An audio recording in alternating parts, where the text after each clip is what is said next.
আসসালামু আলাইকুম ওয়া রাহমাতুল্লাহি ওয়া বারাকাতুহু। আজকের রেসিপি লিটি চোখা। তার জন্য আটা নিয়ে নিয়েছি। আটাতে সামান্য স্বাদ মতো লবণ এবং ১ চামচ ঘি দিয়ে এটাকে ভালো করে ময়াম দিয়ে নিয়েছি।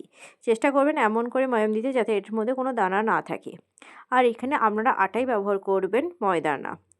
এরপর এটাকে জল দিয়ে একটা টাইট ডো রেডি করে নেব। আচ্ছা, এই ডোটা রেডি করতে করতে আপনাদের সঙ্গে একটা ইম্পর্টেন্ট জিনিস শেয়ার করি। এই লিটি চোখা বানাবার জন্য এখানে বেশ কিছু জিনিস ইম্পর্টেন্ট। তো আপনারা ভিডিওটা প্রথম থেকে শেষ অবধি ভালো করে দেখবেন, তাহলে খুব সুন্দরই হয়ে যাবে। ডোটা রেডি হয়ে গেছে। এরপর এটা কাপড় দিয়ে ঢেকে দিয়ে দিয়েছি রেস্টের জন্য। এটা কাপড় দিয়ে ঢেকে রাখলে এটা ফেটে যাবে না। এটার মূল কারণ এটা। আচ্ছা, এর পুরটার জন্য আমি ছোলাটাকে ডাস্ট করে নিয়েছি। এরপর এটাকে একটি পাত্রে ট্রান্সফার করে নিয়েছি। দিয়ে দেবো এতে ১ চামচ মতন আদা কুচি, ১ চামচ মতো রসুনের কুচি, লঙ্কা যে যেরকম ঝাল পছন্দ করেন সেরকম দিয়ে দেবো। একটা বড় সাইজের পেঁয়াজকে কুচি করে দিয়ে দিয়েছি। দিয়ে দেবো ধনেপাতা কুচি, স্বাদ মতো লবণ, দিয়ে দেবো 1/2 চামচ মতন কালো জিরে, আর দিয়ে দেবো 1/2 চামচ মতন জোয়ান। সেটাকে হাতে ভালো করে ক্রাশ করে দিয়ে দেবো, যাতে ফ্লেভারটা বা স্মেলটা খুব সুন্দর আসে। এরপর এটাকে মাখিয়ে নেব। আচ্ছা, এখানে বলে রাখি, এখানে পাতিলেবুর রস ব্যবহার করতে পারেন, কিন্তু সেটা পুরোপুরি অপশনাল। আর এখানে একটা সবচেয়ে ইম্পর্টেন্ট জিনিস হচ্ছে আমের আচার, যেটা আমার নিজস্ব কোনো কারণের জন্য আমি এটাকে বাদ দিয়েছি বা স্কিপ করেছি। এটাকে ভালো করে মাখিয়ে নিলাম। দেখতে পাচ্ছেন কীরকম হয়েছে। এটা তবে একটু ঝুড়ি টাইপের হবে, একদম যেরকম হয় সেরকম না। আচ্ছা, এরপর আটাটাকে আরেকবার ভালো করে মাখিয়ে নেব। মাখিয়ে এই আটার ছোটো ছোটো লেচি করে মিডিয়াম সাইজের লেচি কেটে এই যে পুরটা আছে, পুরটাকে আমরা ভরে দেব। ভালো করে মুখগুলোকে বন্ধ করে আবার হাতের সাহায্যে গোল করে নেব। এটাকে গোল করে ঠিক এইভাবে আপনাদের সঙ্গে আমি দুটো শেয়ার করছি করাটা। এইভাবে একে একে সমস্তগুলোকে গোল করে নেব বা একে একে সমস্ত কিছুকে আমরা রেডি করে নেব।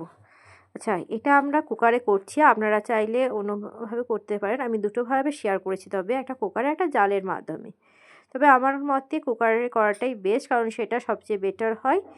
আর এটা নর্মালি হয় উনুনে, কাঠের আগুনে কিংবা কয়লার আগুনে, কিন্তু সেটা আমাদের ব্যস্তপূর্ণ জীবনে সেটা পসিবল না। তো যেটা পসিবল সেটাই করা যায়। যাক, কুকারে করব, তাই কুকারের সিটি এবং কুকারের যে কার্ডারটা থাকে সেটাকে আমরা বাদ দিয়ে দিলাম ঢাকনা থেকে। কুকারটা গরম হয়ে গেছে, দিয়ে দেবো 1 চামচ মতন তেল। ভালো করে তেল দিয়ে নাড়াচাড়া করে নেব। এরপর যে আটার ডো রেডি করেছিলাম সেগুলোকে দিয়ে দেবো। একটু ডিস্ট্যান্সে দেবেন, যেন একটার সাথে একটা চিপকে না যায়। আর মাঝে মধ্যে এরকম করে ঢাকা দেবো। ঢাকা দিয়ে এরকম করে জাস্ট করবো। কুকারটা কিন্তু লাগিয়ে ফেলবেন না, জাস্ট ঢাকা দেবেন 2-3 সেকেন্ডের জন্য। আর মাঝে মধ্যে এরকম লাগিয়ে দেবেন। যখন একটু পোড়া পোড়া হয়ে যাবে বা একটু শক্ত শক্ত হয়ে যাবে, তখন জানবেন এটা মোটামুটি রেডি হয়ে গেছে। আপনাদেরকে আমি একটা জালের মাধ্যমেও করে দেখাচ্ছি। এটা কুকারে করেছিলাম। কুকারে করার পর একটুকু আঁচ দিয়ে নিয়েছি ডাইরেক্ট ওভেনে। এরকম করে তুলে নেব। আপনাদের সঙ্গে আমি একটা ডাইরেক্ট করে দেখাচ্ছি, এই দেখুন। কিন্তু এর থেকে আপনি ওইটাভাবে করে দেখবেন, ওটা বেশি ভালো হবে কুকারের মাধ্যমে।